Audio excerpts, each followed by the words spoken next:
যাদের এই মানে সুগার রয়েছে তো তারা খাওয়া দাওয়ার পরে জাস্ট এই 3টে এক্সারসাইজ আপনারা কন্টিনিউ করার চেষ্টা করুন।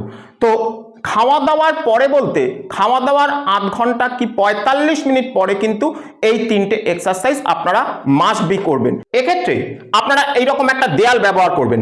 দেয়ালটাকে ব্যবহার করে আপনারা হাত দুটোকে দেয়ালের ওপরে ঠিক এইভাবে দেবেন। ওকে, এইবার দেখুন পায়ের আঙ্গুলের ওপরে ভরটাকে দিয়ে জাস্ট এই ওপরের দিকে উঠবেন এবং আস্তে করে আপনাদের এই চেস্ট এই দেয়ালে ঠেকানোর চেষ্টা করবেন।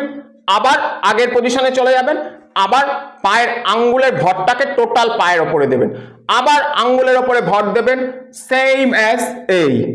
ওকে, এবারে হচ্ছে 2 নাম্বার এক্সারসাইজ, জাস্ট দেয়ালের ওপরে সেম আগের মতন।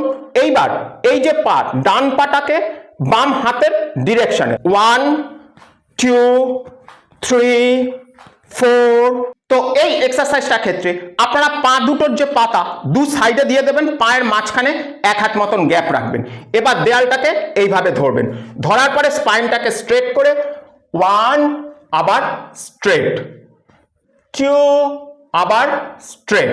ঠিক এইভাবে আপনারা কিছুক্ষণ কন্টিনিউ করবেন।